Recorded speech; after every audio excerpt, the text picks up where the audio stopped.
Hey, what's up, everybody? My name is Jeremy Schumacher. I am a licensed marriage and family therapist. I'm the Jer in Wellness with Jer. Thanks for stopping by and checking out my channel today. Today, we are doing a comic review. So I really like comics. I'm interested in the psychology of superheroes. I'm interested in how psychology lends itself to superhero stories, how superhero stories are a great fictional way to explore themes of mental health, things like trauma.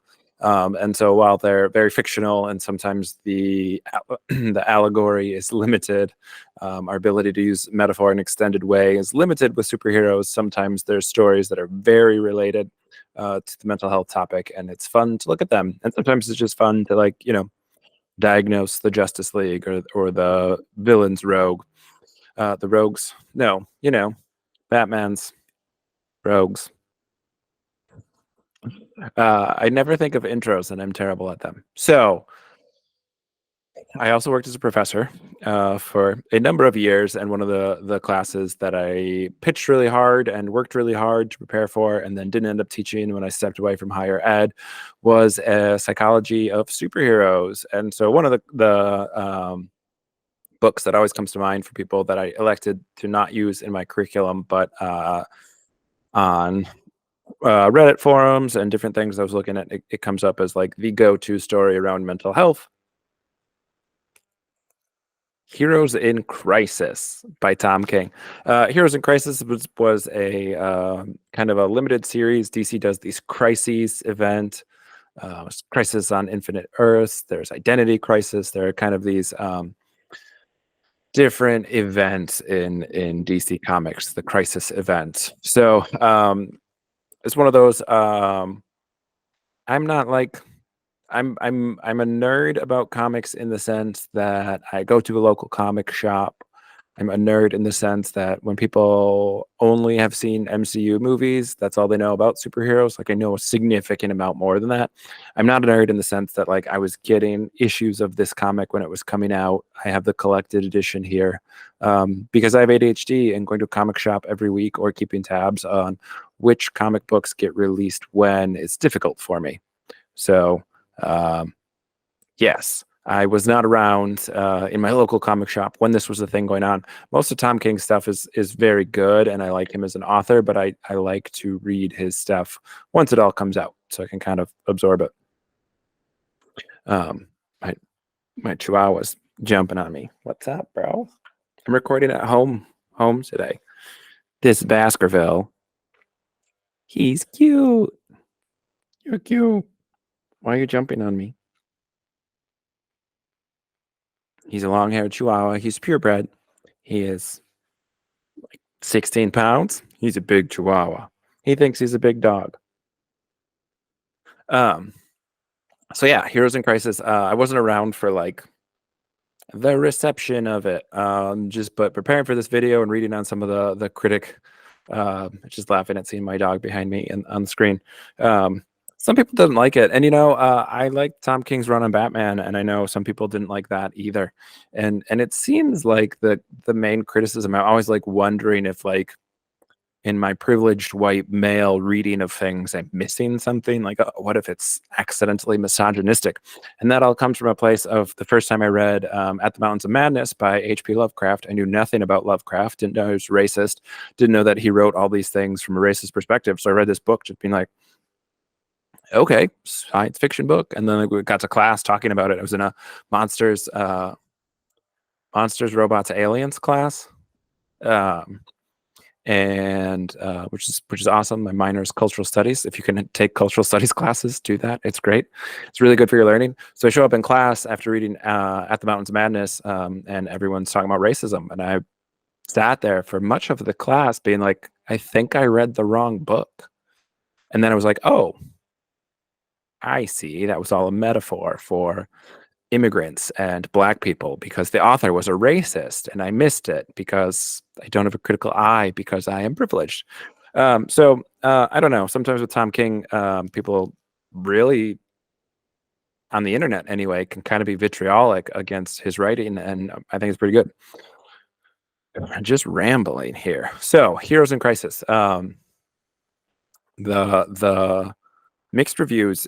It seems like people don't like that Tom King writes the heroes as flawed, which is weird because like I don't know where the drama or the tension or like capturing the reader's attention is supposed to come from. Like James Bond is supposed to just be like effortlessly cool, but like he's kind of a misogynistic creep who doesn't respect women's boundaries. So like I don't know. Heroes are flawed.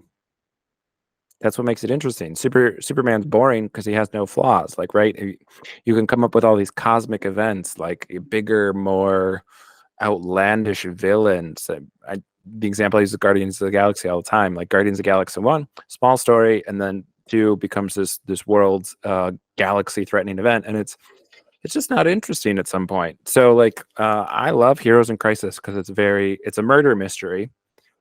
Really is what it is in its genre, and there's a crime that's been done. A bunch of heroes have been murdered, and we need to figure out who did it. So it's a murder mystery. It's a local story, which I like in comics. I want a local story. I don't want the galaxy spanning, galaxy threatening, because like I don't know, our world's on fire. There's enough of that in real life.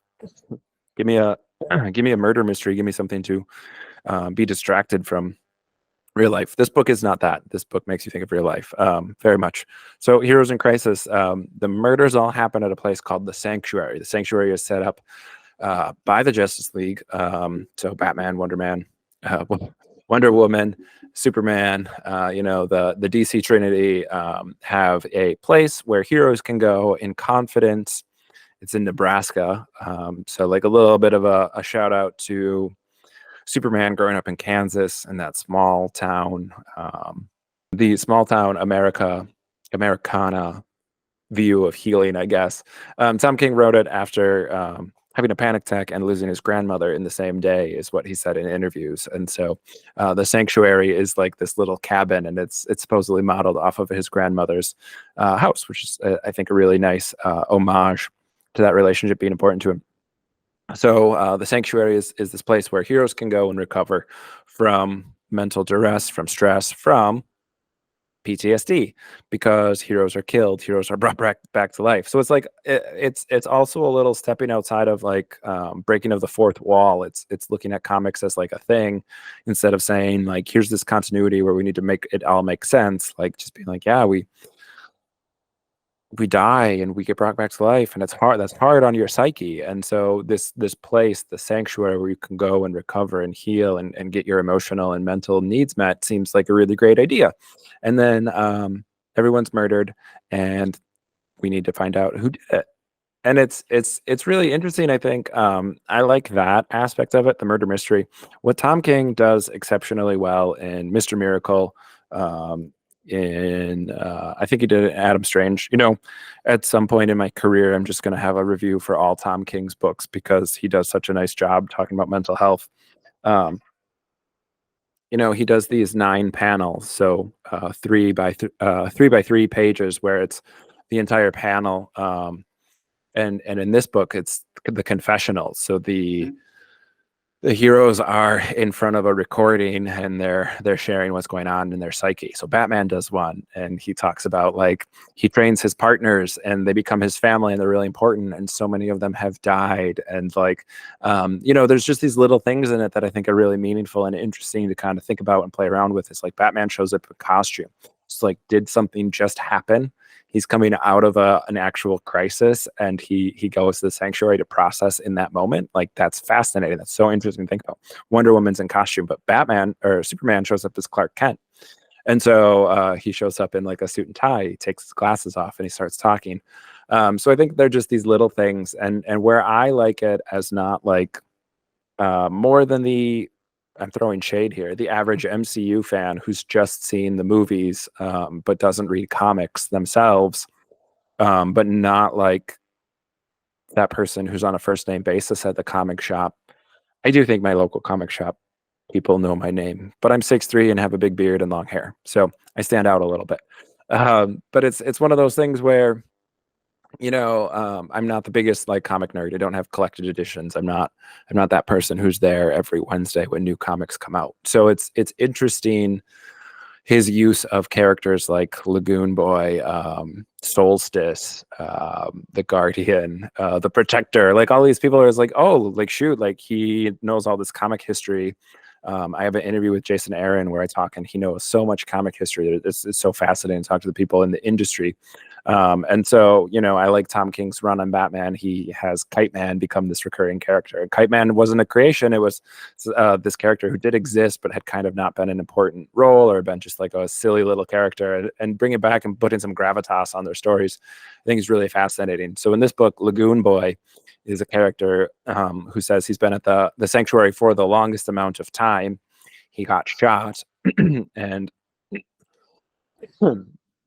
excuse me, and I got a little something in my throat. I'm moved thinking about PTSD and superheroes. The Lagoon Boy has been there for over 3 months. And so, like, as a metaphor for therapy, the timing of this is all wrong. So, like, let's not read into that too much. Therapy might not be 3 months, but for a lot of people, I think it's like, 6+ ish months. I tell a lot of people I try and get people out of therapy in under a year, but that's not a hard and fast rule by any stretch of the imagination. So I think something like complex PTSD, which is what a lot of these superheroes would be dealing with, you're looking at a long time because you're learning about what trauma is, how trauma interacts with your brain, how trauma interacts with your body, and how to work through that. And there's a process to that because you can't just intellectually know what trauma is. You have to know the warning signs of it and the triggers of it, and you need to unpack some of that. I think some people need to know intellectually what's going on, and then you have to do the body work, the somatic work as well. So there's a process to it. It just takes some time. Most people don't show up saying I have trauma, although that does happen more as our civilization and our society is becoming more aware and open talking about mental health issues. But like I work with religious trauma, not everybody shows up knowing that they have religious trauma. They just are leaving the church or they're deconstructed or whatever. So it would take some time. So something like this. Anyway, Lagoon Boy, been there for at least 3 months. He thinks it's a record. He was shot. He died. He came back to life, but he keeps having flashbacks and nightmares, which is a common symptom in PTSD, about being shot. And so in the sanctuary, they have this like hollow deck, which is like a fun Star Trekian concept that a lot of superheroes use. The Danger Room is what was in X-Men in the 90s, the animated series. So this virtual reality that's realistic and that your body actually interacts with, and you feel things and whatever. So he keeps going into the sanctuary's holodeck, and he keeps getting shot over and over and over again, and that's what he keeps experiencing. And so he's like not getting better because he's just reliving his trauma. He's not working through it or healing from it at all. He's just reliving it. And so one of the things when trauma comes up, I always say, like, trauma is not the traumatic event. Trauma is the brain's response to the event. So we talk about adverse events or adverse experiences. It's about childhood adverse experiences. We can talk about religious adverse experiences.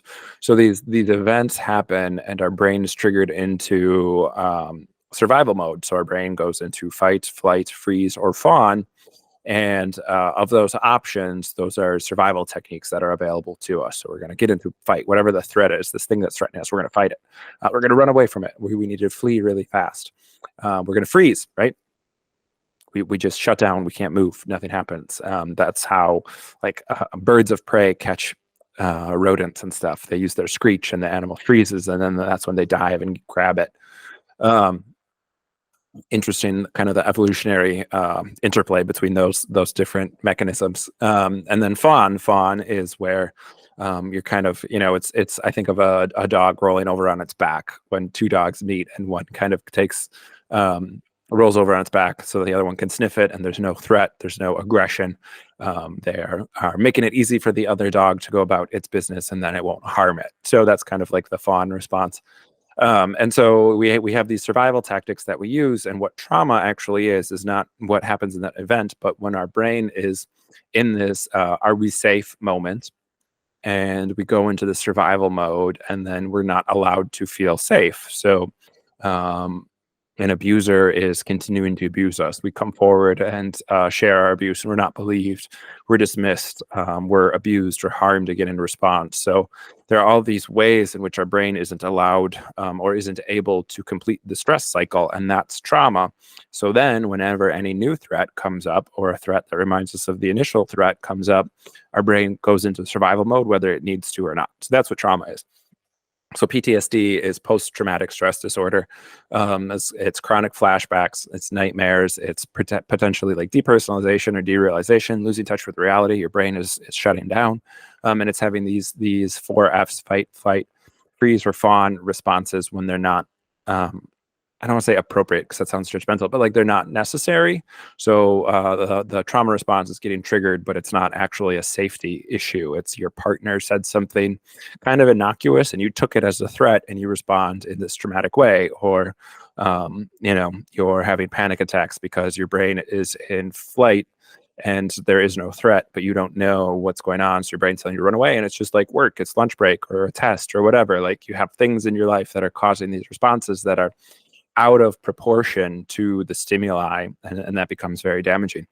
So, and that's kind of the complex PTSD where it becomes this sprawling thing, and that's why it can be hard to get diagnosed properly, and it can be hard to work through it correctly because sometimes people are treating the symptoms but not getting to the trauma. So the complex PTSD of like a near-death experience, or in the superhero's case, the fictional aspect of this is an actual death experience being brought back to life.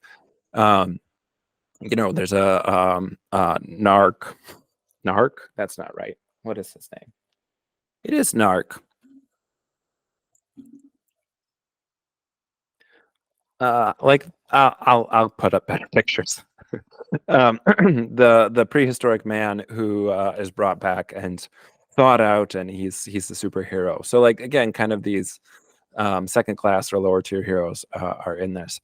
And so, he's got his existential dread, and he's reading famous poets and things and processing this. So the artwork in this book is Clayman. We'll put up who the colorist is. The artwork there, these full page spreads that say Heroes in Crisis, and they're just gorgeous. Is really fascinating. But the story is driven by Booster Gold and Harley Quinn, and Harley Quinn has certainly had a renaissance from just kind of being Joker's sidekick. Her PTSD in the book is well laid out as she tells a joke of Mr. J, the Joker says, "Why did the chicken cross the road?" So, I don't know. He says to get to the idiot's house. Knock knock. She says, "Who's there?"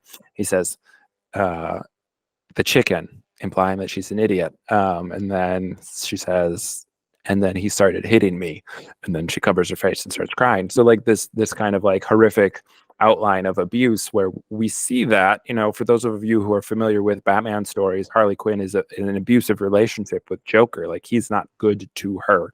I talk about this in my Emperor Joker review. It's one of the most I think poignant segments in that story, even though Batman's killed in like every chapter of the book. Just the harshness that Harley feels when Joker's not going to save her.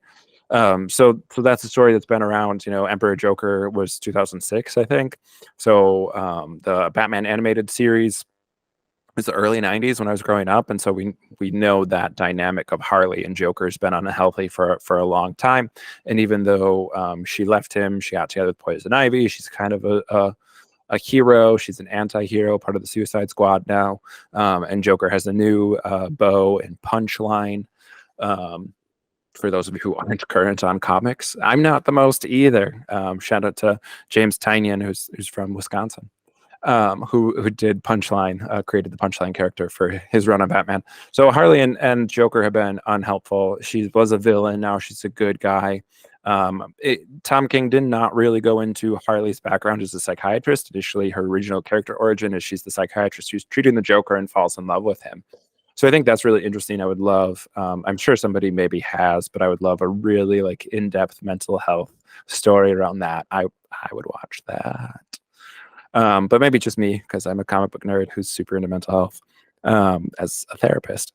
So Harley's popular. Booster Gold is not. And I love, again, these kind of, he is in other comics. I think comic book people who are really into comics know him, and he's had runs and stories, and he's been relevant in other places. But Tom King uses him in his different storylines in a couple different places because he's a fun character. He's got a fun personality. He's jokey. He and Harley work really well together because they're both kind of sarcastic and they're both kind of self-aware of like their second tier they are not Batman and Wonder Woman.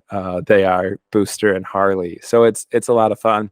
Booster is fun because he has time travel. So like, there's some get out of storytelling jail free cards with Booster being able to travel. You need some technology that doesn't exist. He just travels into the 25th century or the 31st century. So they did have to retcon the story a little bit later. I guess spoiler alert from this point on, regarding the Flash and having to get some characters not be bad guys. But again, Tom King is writing these characters in a realistic sense who are flawed.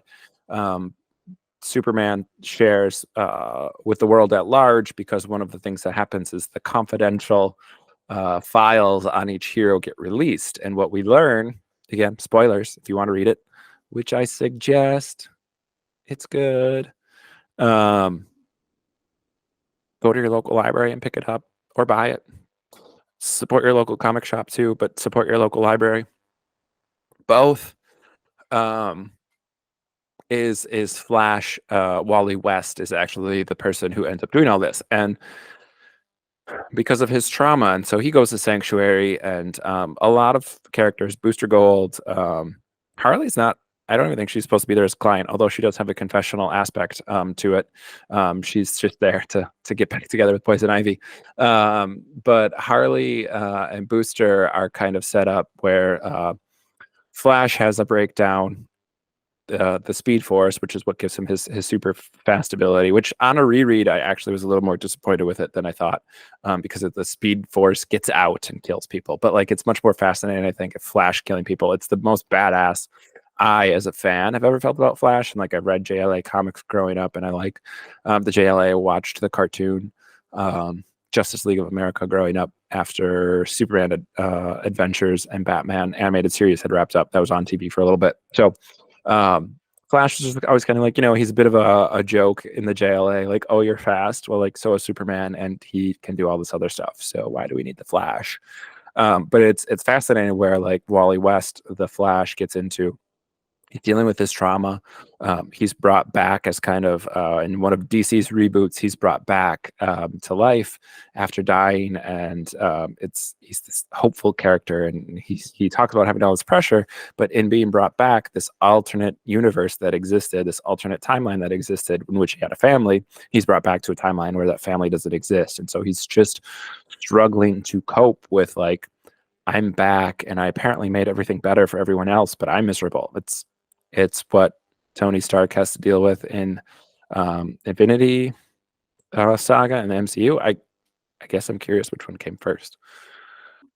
All right. Yeah. So I'm not clear on the timeline for if Heroes in Crisis came out. It started in 2018 and finished in 2019, or if Avengers Endgame came out in 2019.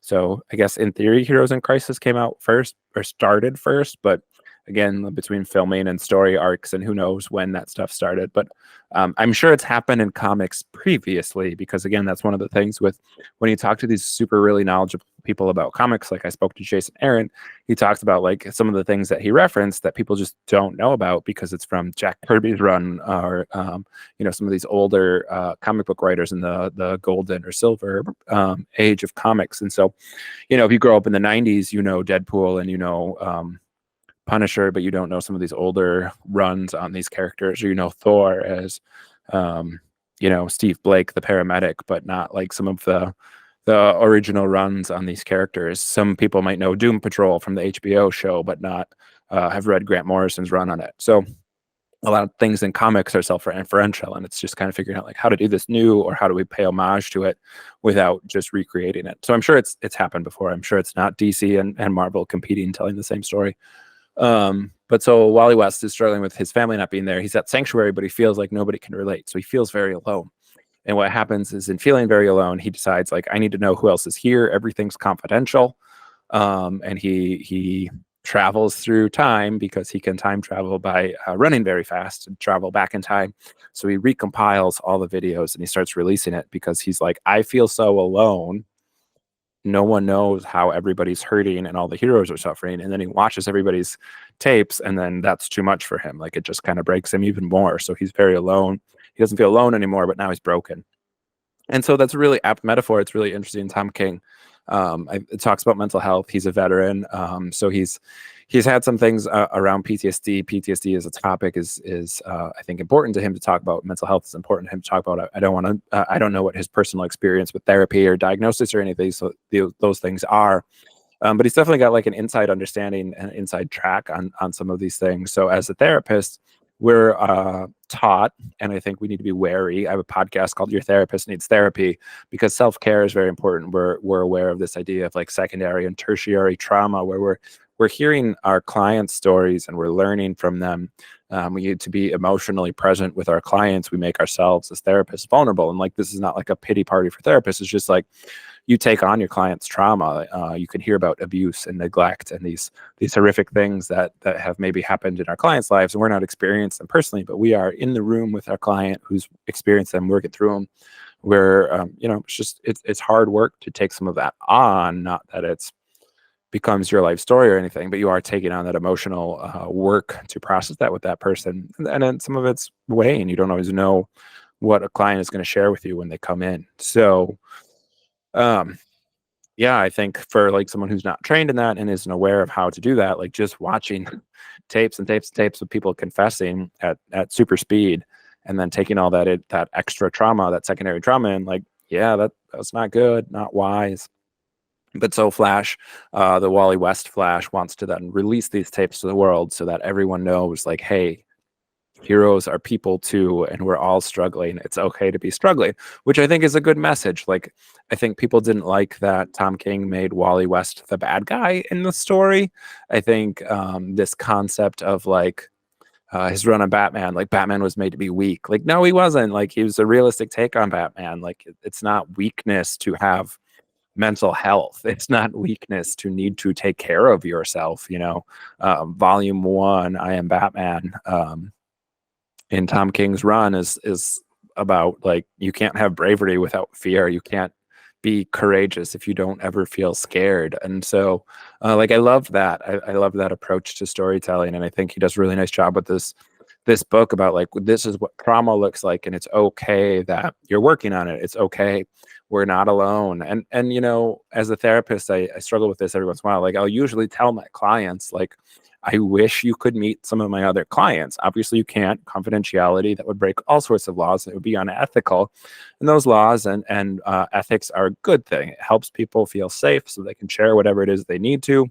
Um, but it also, like, if I could throw a festival meal once a year where all my clients can come and bring a dish, and it's very Midwestern, pass a dish, and a potluck kind of thing. And like they could meet each other and see, oh, you're in the professional world, you do this thing, you're successful, you have kids, people like just seeing like these are the other people who are in therapy. Because I see all these people and I say everyone goes to therapy, right? Like what we see from other people in the outside world, what they post on Instagram, what we see on their social media is not the full story. That's just what people are willing to show you. And so knowing that happy people, healthy people, successful people, rich people, poor people, like everyone goes to therapy. We all have mental health. We all go through stress. Relationships are hard. Like, so that idea that he feels very alone, and once he connects, like, unfortunately, that's the thing that breaks him. Um, I think is kind of accurate. If people could see, and what I'll say to my clients is like, if you could meet one of my other clients, they're going through something very similar. Like, you are not the only person. There's nothing bad or broken about you. This is a very human experience you're having. So I liked that in the story. I liked how badass it made the Flash seem. Like, when you can move that fast, like, you have to be in control all of the time, and how exhausting that must be to never be able to let your guard down for even a minute. Because if you give into your impulse, when you move at the speed of light, or I think this iteration of Flash doesn't move at the speed of light, but time travels because it goes so fast. So whatever. I don't know all the physics of superheroing. I'm interested in the mental health, the psychology of superheroes, not the physics of superheroes. Um,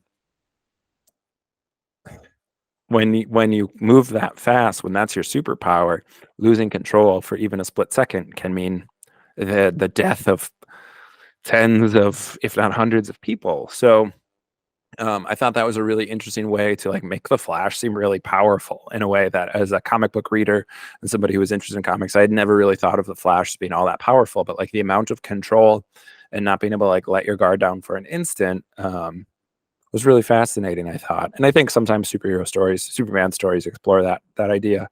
Um, but yeah, it's really well done. You know, one of the things that I think Tom King does well is um, weaving in humor in really dark storylines or things about mental health and still having some like laugh out loud funny scenes. Sometimes they're dark, and maybe it's the therapist in me who can laugh at kind of dark stuff. But like Harley and Poison Ivy go into the holodeck and just kill increasingly ridiculous versions of the Joker as he after he tells like just awful jokes, and then she murders him in the holodeck, and like that's her healing.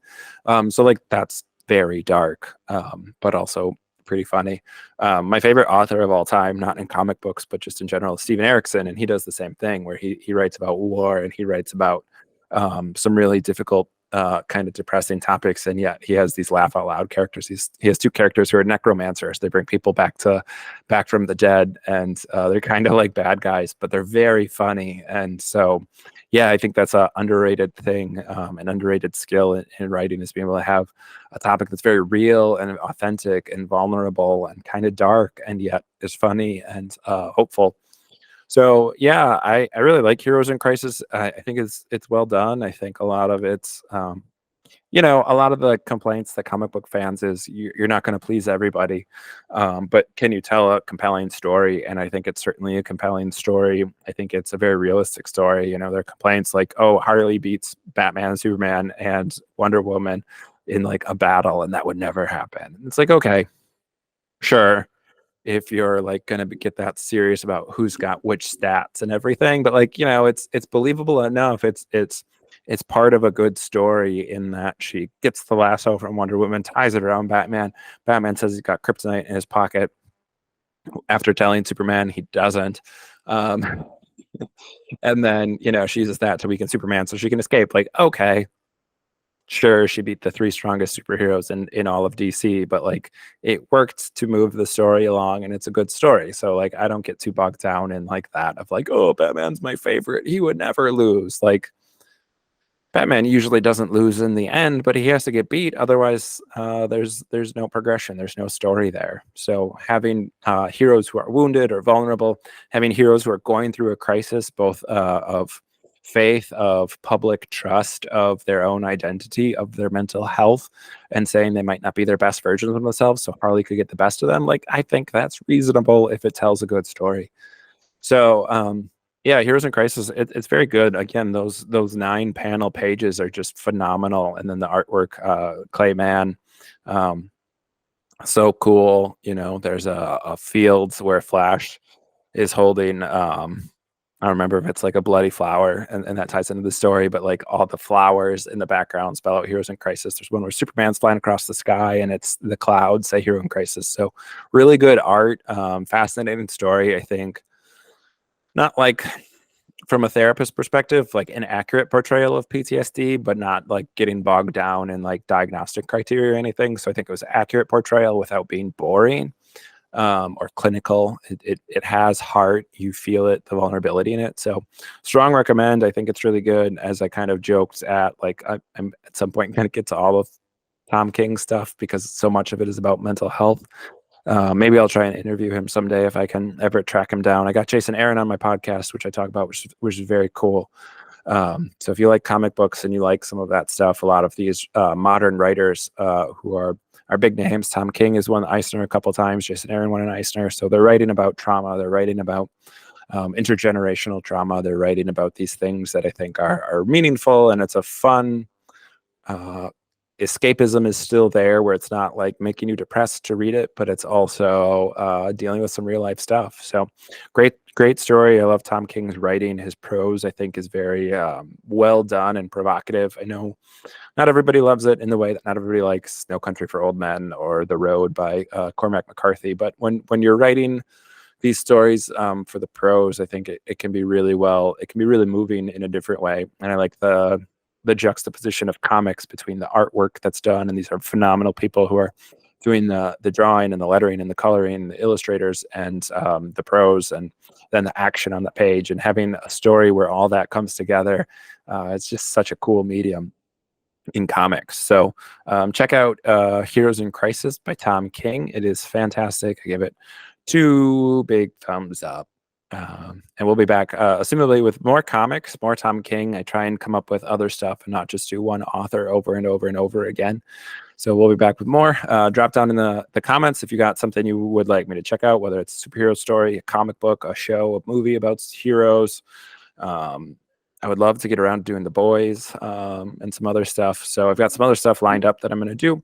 Or if there's a song you'd like me to review, or if there's just something about mental health that you want to learn more about, drop down in the comments, let me know, and I'll try and get to it. All right. Peace out, everybody. Thanks for checking in today.